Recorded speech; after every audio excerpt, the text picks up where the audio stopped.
디도서 3장 8절에서부터 15절까지의 말씀입니다. 제가 8절을 먼저 읽겠습니다. 이 말이 미쁘도다. 원하건대 너는 이 여러 것에 대하여 굳세게 말하라. 이는 하나님을 믿는 자들로 하여금 조심하여 선한 일을 힘쓰게 하려 함이라. 이것은 아름다우며 사람들에게 유익하니라. 그러나 어리석은 변론과 족보 이야기와 분쟁과 율법에 대한 다툼은 피하라. 이것은 무익한 것이요 헛된 것이니라. 이단에 속한 사람을 한두 번 훈계한 후에 멀리하라. 이러한 사람은 너가 아는 바와 같이 부패하여 스스로 정죄한 자로서 죄를 짓느니라. 내가 아데마나 두기고를 너에게 보내리니 그때 내가 급히 니고볼리로 내게 오라. 내가 거기서 겨울을 지내기로 작정하였노라. 율법고사 세나와 및 아볼로를 급히 먼저 보내어 그들로 부족함이 없게 하고 또 우리 사람들도 열매 없는 자가 되지 않게 하기 위하여 필요한 것을 준비하는 좋은 일에 힘쓰기를 배우게 하라. 나와 함께 있는 자가 다 내게 무난하니 믿음 안에서 우리를 사랑하는 자들에게 너도 무난하라. 은혜가 너희 무리에게 있을지어다. 아멘. 네, 오늘은 우리가 디도서 3장의 말씀을 묵상합니다. 내일부터 우리가 예레미야서를 묵상하게 되는데요. 오늘은 디도서 마지막 부분을 함께 묵상하게 되었습니다. 우리가 어제 말씀 디도서 2장을 통해서 세상에 대해서 기독교인들은 어떠한 관점과 어떠한 자세를 취해야 하는가에 대해서 함께 나누었습니다. 바울은 디도와 그레데 교인들을 향해서 그리스도인들이라면, 예수님을 아는 자들이라면, 복음을 아는 자들이라면 세상의 권세에 순종할 줄 알아야 한다라고 가르쳤습니다.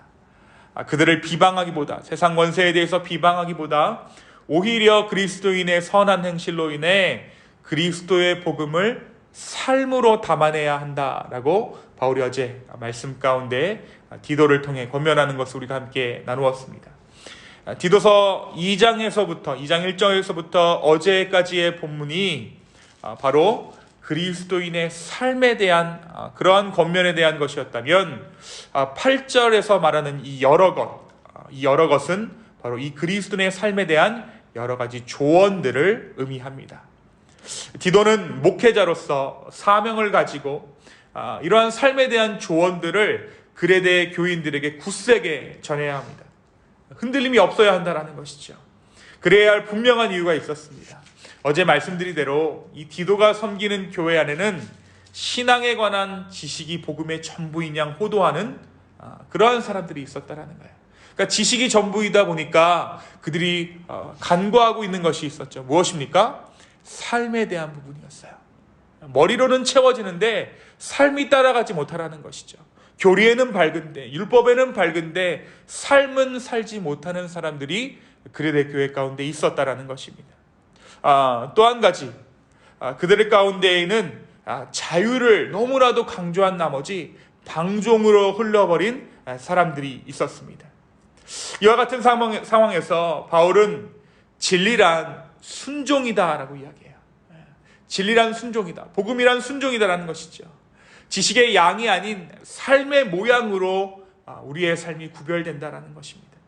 바울은 선행에 주의와 관심을 기울이고 힘써서 실천에 옮기다라고 강조합니다. 몸은 어두움 가운데 둔 채 빛나는 믿음의 정신으로만 용서받으려는 신앙이 거짓 신앙이라는 것이죠. 예수님이 자기 몸을 들여서 이루신 용서와 회복은 치열한 순종의 몸부림 가운데 임한다라는 것을 바울은 그레데의 교인들 가운데 호소합니다. 여러분, 거룩이라는 것이 무엇입니까? 거룩은 흰색이 아니에요. 거룩은 붉은색입니다. 피 흘려 싸우는 것이죠. 어떠한 것과 싸우는 것입니까? 죄의 세력과 피 흘려 싸우는 것입니다. 그런데 문제는 무엇입니까? 우리가 아무리 피 흘려 싸워도 그 죄의 세력과 다투어 이길 수 없다라는 것을 고백하고 주 예수 그리스도의 보혈로 물들이는 것이 바로 거룩한 삶의 모양인 것이죠. 바로 우리가 그와 같은 삶을 살고 있는 것입니다.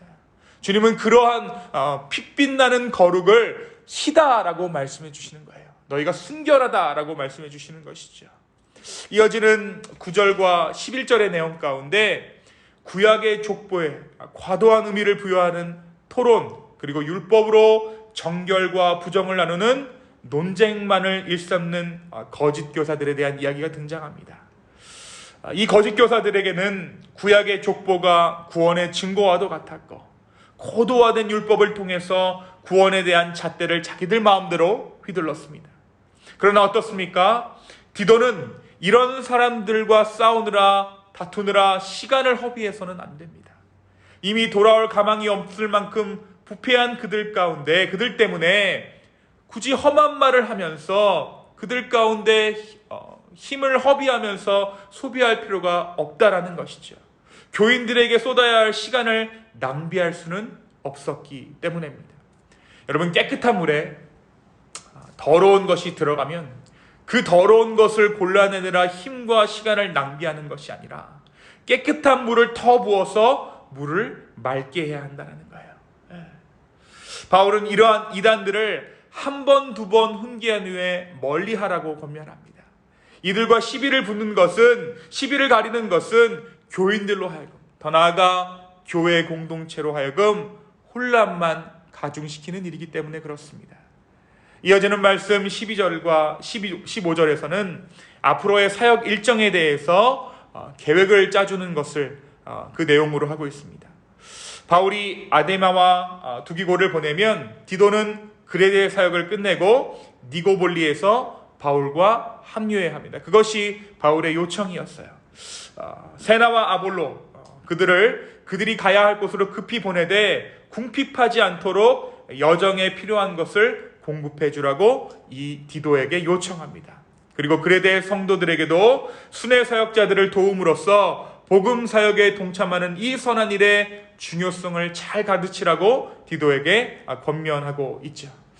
바울의 이러한 권면은 복음의 사역이 어느 한 사람의 독점적인 사역이 아니라 팀으로 이루어졌을 때 온전한 조합 가운데 복음이 전해질 수 있음을 보여주고 있는 것입니다.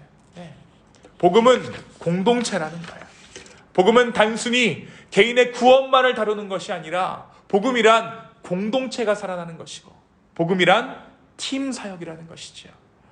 사랑하는 성도 여러분, 오늘 말씀 우리에게 무엇을 말해주고 있을까요? 먼저 오늘 말씀은 우리가 집중해야 하는 것이 무엇인가라는 거예요. 우리가 악한 것을 물리치기 위해 집중하기보다는 되어가고 있는 것, 선한 일에 집중해야 한다는 것이죠. 복음이 아닌 것을 골라내는 것이 아니라 복음 전하기에 힘을 써야 한다는 것입니다. 여러분, 우리에게 복음을 전하는 것만큼이나 이단과의 분쟁과 율법, 그러니까 교리에 대한 다툼을 피하는 것도 중요하다는 것이에요. 분쟁하고 싸우는 것이 결코 복음 전파에 이롭지 않다는 것입니다. 어리석은 변론과 율법에 대한 다툼은 오히려 우리를 함정에 빠지게 합니다. 논란에 휩싸이는 것 자체가 이미 우리가 가진 복음을 가리기 때문입니다. 복음은 이해되는 것이 아닙니다. 복음은 학습되는 것도 아닙니다. 복음은 선포하는 것이고, 복음은 믿는 믿음으로 말미암아 우리 안에 심겨지게 되는 것이죠.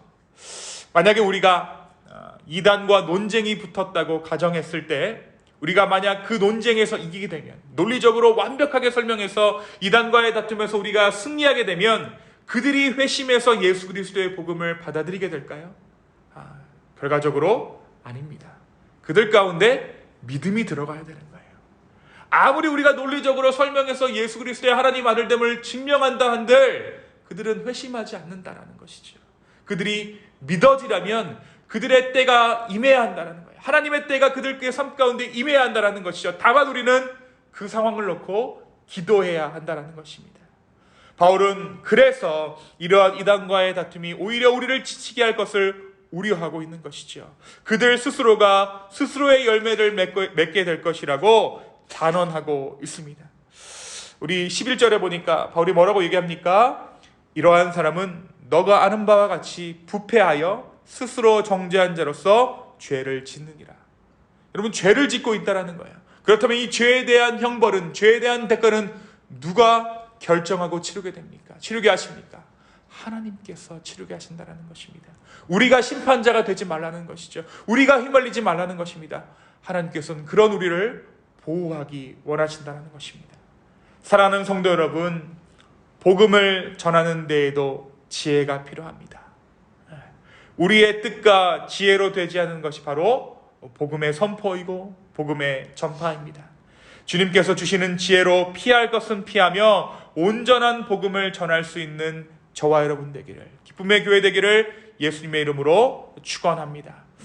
또한 오늘 말씀은 복음 전파의 사역이 혼자서 감당할 수 없는 것이다 라는 것을 말해주고 있어요. 바로 오늘 말씀에서 이후의 사역들을 계획하고 지휘합니다. 그리고 복음 안에서 동역제된 각 사역자들은 아무리 성공적인 사역을 지금 하고 있더라도 그곳에 안주하지 않고 복음이 기다리는 곳이 있다면 언제든 떠나야 했어요. 그것이 사명자들의 삶의 모양이었습니다. 우리도 복음 사역을 위해 머물고 떠나는 일들을 잘 하고 있는가에 대해서 생각해 봐야 한다는 것이죠. 또한 지금 내가 처한 상황과 형편에서 선교사님들, 지금 일하고 있는 이 선교사들을 정말 복음 증거에 전념할 수 있도록 도울 일이 우리 가운데 무엇이 있는가 생각해 봐야 한다는 것입니다. 그것이 바로 우리의 사명이기 때문입니다. 특별히 우리 교회는 여름 사역을 준비하고 있습니다. 여름 수련회, 우리 유스 아이들이 여름 수련회와 VBS를 준비하고 있어요. 그런데 이것을 준비하면서 우리가 또 한 번 깨닫게 되는 것이 무엇입니까? 혼자 할 수 없다는 거예요. 복음은 팀으로 함께 간다는 것입니다. 왜 그렇습니까? 하나님께서 이미 공동체 되신 그 모습으로 우리 가운데 그의 주되심을 드러내셨기 때문이에요. 하나님, 예수님, 성령님. 삼위일체 하나님은 그 자체로 이미 공동체를 이루신 하나님이십니다.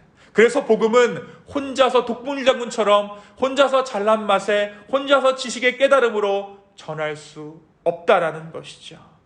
하나님은 모든 자들로 더불어 서로 도우며 함께 주의 나라를 이루기를 소망하십니다. 그것이 하나님 그 자체시기 때문에 그래요. 이 믿음의 사역에 기꺼이 동참할 수 있는, 함께 손잡고 나아갈 수 있는 저와 여러분 되기를 예수님의 이름으로 축원합니다. 이 시간 함께 기도하시겠습니다.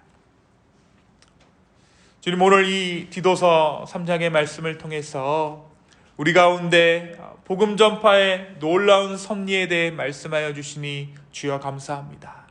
아버지 하나님, 정말 우리가 헛된 정말 소모적인 논쟁에 휘말리는 것이 아니라 주 예수 그리스도의 복음을 온전히 알아 정말 주의 온전한 복음을 전할 수 있는 그러한 자들로 우리를 세워 주시옵소서. 지금 또한 우리가 이 모든 것들 가운데 우리 혼자만의 힘으로 무언가를 해나가는 것이 아니라 함께 이루어 나가기를 원합니다. 서로 돕고 협력하여 나가기를 원합니다.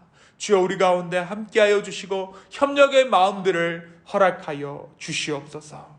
감사합니다. 이 모든 말씀 살아서 역사하시는 예수 그리스도의 이름으로 기도하였습니다. 아멘.